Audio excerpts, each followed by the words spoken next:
Trust requires both vulnerability and risk taking in order to be established.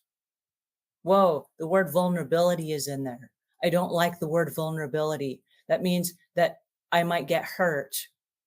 Well, guess what? Again, bad news. You're going to get hurt. This is life. This is real life. You will get hurt. I promise you that. If you go from today through the rest of your life, you're going to get hurt again. I've been hurt many times, and every time I get hurt, it doesn't make it any easier. But I wake up the next day and I'm like, whoa, check it out. I survived that. And there are times in my life I was 100% sure I wasn't going to survive it. And then I look around at me and I'm like, wow, there are a whole bunch of other people that just went through that same thing and they survived. Maybe I survived too. Ha! What about that? How does that work? Right?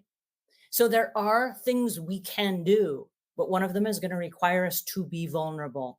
And that's not going to be easy. Like I said, this is not easy. Being in real grown-up relationships is not easy. You're going to have to be vulnerable and you're going to have to be willing to take risks. What does that look like? All right, people that are in hoarding situations, also decluttering situations, we've discovered already over the last several weeks while we've been having this conversation that hoarding does not mean that you have mental illness and that you are sick and that you are isolated and that you are poor and a whole bunch of other things that have been stigmatized with hoarding. Okay, that's not what that means at all. There are people from all walks of life that have fallen into a whole bunch of stuff and they don't know what to do with it. Therefore, they're tripping over it and it's in their way and they got to clean it up and they don't even know where to start. Okay. But in order for us to make that okay so that we can have the conversations, we got to build up the trust. So if this is not you, but this is someone you love, and many people have approached me and they say, how do I talk to a loved one that has hoarding issues? All right. Well, the first thing we have to do is we have to reestablish trust. We've got to go back to the beginning of the relationship, if you will. And you say, hey, listen, I changed. I woke up one day and I said, look at me, I'm more mature now.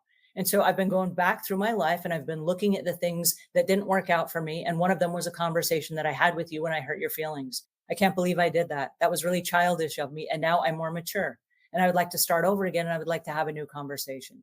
Are you willing to have a new conversation with me? And they might say yes. And if they do, you have to have a caveat that says, I might hurt your feelings again. And it's not intentional. My heart is kind and I want to do right for you. But I might hurt you again because I'm human and I might say some dumb stuff. Are you okay with that? And they might say, well, yeah, I am.